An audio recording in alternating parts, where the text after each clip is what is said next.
Guillaume Prache, Monsieur le Président, de m'avoir invité, de m'avoir convié à introduire cette troisième table ronde. Je rappelle que la première avait pour objectif de donner des éléments de cadrage, donc de faire le constat, et donc je vous ai donné des grands chiffres, et justement les débats ont eu lieu sur ce constat. Je rappelle les trois constats rapidement. Énormément d'épargne de précaution en France, 2000 milliards en assurance vie, 1700 sur les dépôts à vue et les livrets. Des taux d'intérêt très très bas, voire négatifs, donc un vrai problème de rendement pour des épargnants.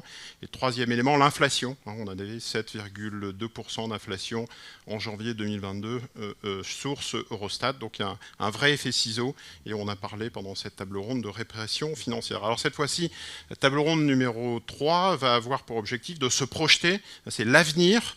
Donc on fait de la prospective pour voir comment on peut réorienter cette épargne vers une épargne longue, justement, et vers la retraite.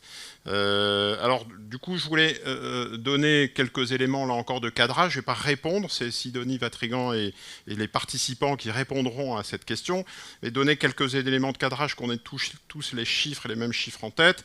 Déjà, effectivement, la question aujourd'hui, c'est de comment se tourner vers l'épargne longue, favoriser l'épargne longue, donc de sortir, en quelque sorte, la question, c'est comment pensez-vous que l'on peut sortir de cet épargnant bipolaire, de cette bipolarisation entre épargne de précaution, la précaution avant tout, et la spéculation, la prise de risque avant tout, parce que je rappelais, vous avez peut-être en tête qu'il y a énormément d'investisseurs français, d'épargnants qui se sont tournés vers des produits spéculatifs. On en a parlé tout à l'heure, je rappelle pas le bitcoin, les devises, etc., les produits et leviers. Et donc tout l'enjeu, c'est comment faire en sorte qu'on les oriente vers leurs objectifs, donc transformer des épargnants en investisseurs. Le deuxième élément, la deuxième condition, deuxième question que l'on pose, c'est les épargnants, et donc on va le voir dans la slide qui suit, les épargnants ont défini des objectifs, vont se projeter, et on voit dans la slide numéro 2, si on peut l'afficher, voilà, la condition, c'est aussi d'avoir des produits adaptés, un continuum, c'est-à-dire que c'est bien de faire une évolution de ces actifs. Dans la première table ronde, on a dit, s'il y a de l'inflation, on n'a qu'à investir dans des obligations indexées à l'inflation, on n'a qu'à investir dans l'immobilier, on n'a qu'à investir dans des actions, mais ça, c'est une question de gestion d'actifs, mais on a aussi une question de gestion du passif et des produits. C'est bien d'avoir des produits adaptés à ces différents horizons de placement. L'épargne de précaution et le fonds en euros. Est-ce qu'on peut reparler du multisupport ou de l'euro-croissance? Certains assureurs ont ressorti le terme euro-croissance récemment. Sur la retraite, favoriser le PER. La dépendance, la rente viagère. Enfin voilà, donc pouvoir communiquer sur tout un continuum qui répond à ces objectifs. La troisième question que l'on se pose, c'est comment transformer des épargnants en investisseurs pour cette fois-ci les amener sur des produits qui favorisent en fait l'investissement productif. Alors j'ai rappelé les chiffres de la CPR présente tout à l'heure lors de la table ronde. On voit effectivement que la tendance a déjà commencé depuis plusieurs années. On voit effectivement la collecte sur les unités de compte, les célèbres unités de compte. Là encore, sur 2021, on bat des records, 34 milliards investis en net sur les unités de compte. On était à 24 milliards, 23,9 sur 2020, et ça représente quand même 39% des cotisations. Mais il y a encore une partie non négligeable qui est investie dans le fonds en euros, puisque 39%, ça veut dire qu'il y a une partie importante encore en fonds en euros ou d'autres types de supports. Et donc, ça a commencé. Les investisseurs sont intelligents, ils comprennent qu'il faut se tourner vers des investissements productifs et chercher du rendement, mais il faut accélérer ou poursuivre ce mouvement. L'autre question à se poser, alors ça concerne les frais, ça a déjà été évoqué. La question des frais doit être abordée lors de cette table ronde numéro 3, et la question de la transparence. On rappelle ce qu'on a appelé tout à l'heure, donc les performances nettes, réelles, nettes d'inflation des différents produits. Vous avez en bleu le fonds en euros, on voit qu'effectivement la performance performance a tendance à stagner ces dernières années.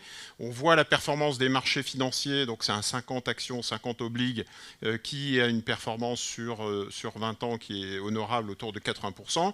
Mais on voit qu'effectivement, via des unités de compte, c'est plus difficile en moyenne pour des investisseurs de profiter de cette bonne performance des marchés financiers, puisqu'en net, on va devoir retirer des frais, donc un cumul de frais, donc repenser l'enveloppe de frais de ces produits afin que les épargnants en net, les investisseurs finaux, puissent profiter de cette bonne santé des marchés financiers.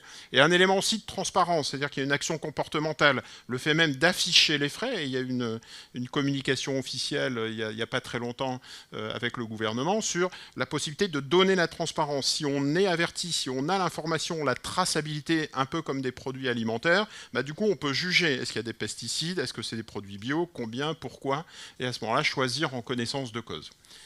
L'autre élément, l'autre question, c'est bien évidemment les frais au niveau des enveloppes et les frais en sous-jacent au niveau des marchés financiers et des flux et des fonds. On vous a mis, on a comparé les performances des parts retail, donc des fonds classiques, des clean share class qui sont utilisés dans des mandats sous gestion, des gestions pilotées qui ne font pas l'objet de rétrocession et des ETF. Et on voit effectivement qu'il y a un différentiel de performance annuelle entre des ETF et des fonds classiques de l'ordre de 2% par an, qui correspondent peu ou prou au différentiel de frais de gestion de ces produits, d'où l'importance des frais de gestion. Dans un environnement de taux négatif, tout frottement, que ce soit un frottement inflation ou un frottement frais, apparaît comme insupportable pour l'investisseur. Et donc, il faut travailler aussi sur ces enveloppes de frais, peut-être mandat gestion pilotée plus fonds moins chargés, doit être forcément repensé. Donc, comment on fait? C'est des éléments qui seront abordés lors de cette table ronde. Sixième élément, c'est, on l'a vu tout à l'heure, des investisseurs qui veulent s'engager, pas que sur des coûts de trading et du spéculatif, veulent s'engager de manière durable à long terme. Et donc, on a regardé chez Cantalis les souscriptions nettes. On vous a donné tout à l'heure les chiffres de collecte nette. Il y a un vrai engouement pour des fonds ISR. Et l'assurance vie, qui est l'enveloppe, je dirais, privilégiée par des épargnants, joue le jeu, puisqu'il y a 100% des contrats d'assurance vie qui référencent des fonds ISR. Et en moyenne, vous voyez, c'est non négligeable. 201 fonds ISR en moyenne par contrat d'assurance vie, par produit, et 163 en moyenne fonds ISR, donc unité de compte en moyenne sur les PER. Donc c'est important de pouvoir avoir ces chiffres en tête. L'autre élément, septième élément, j'avance vite, c'est aussi, on disait tout à l'heure, de pouvoir se tourner vers des classes d'actifs de plus long terme, favoriser l'investissement productif, profiter de l'illiquidité de ces enveloppes, on parlait d'évolution du passif, pour pouvoir souscrire à des stratégies type private equity, immobilier, infrastructures et autres. Et donc à ce moment-là, on a regardé chez Cantalis le poids des SCPI, par exemple. C'est un des éléments, un des supports des contrats ou des PER. On voit que c'est 70%, 76% pour les PER et en moyenne 11 SCPI par produit. Donc PER, par définition, retraite donc de très long terme, qui serait le réceptacle naturel pour des investissements tangibles type immobilier, assurance vie, infrastructure ou autre financement de l'investissement productif. Dernier élément, je crois, c'est aussi de faire le lien avec la gestion pilotée, puisque c'est l'option par défaut dans les PER.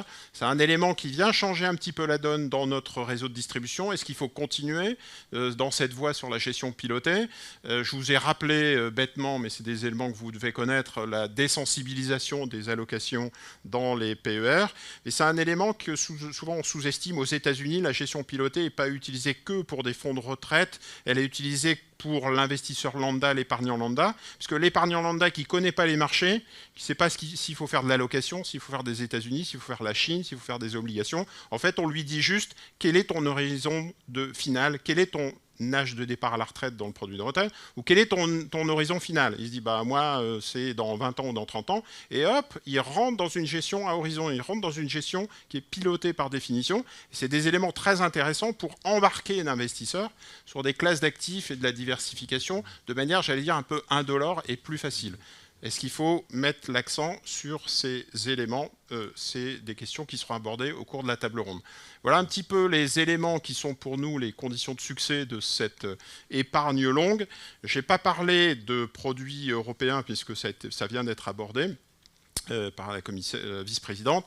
Et je n'ai pas non plus parlé de digital, parce que c'est aussi un élément qui est intéressant, comment embarquer des investisseurs, mais on est limité dans le temps, donc c'était important d'avoir ces éléments de cadrage avant de lancer la table ronde. Voilà, je pense que j'en ai terminé pour ces éléments. La lourde tâche à Sidonie pour animer cette table ronde et répondre à toutes ces questions. Mais non, ça va très bien se passer. Merci Jean-François.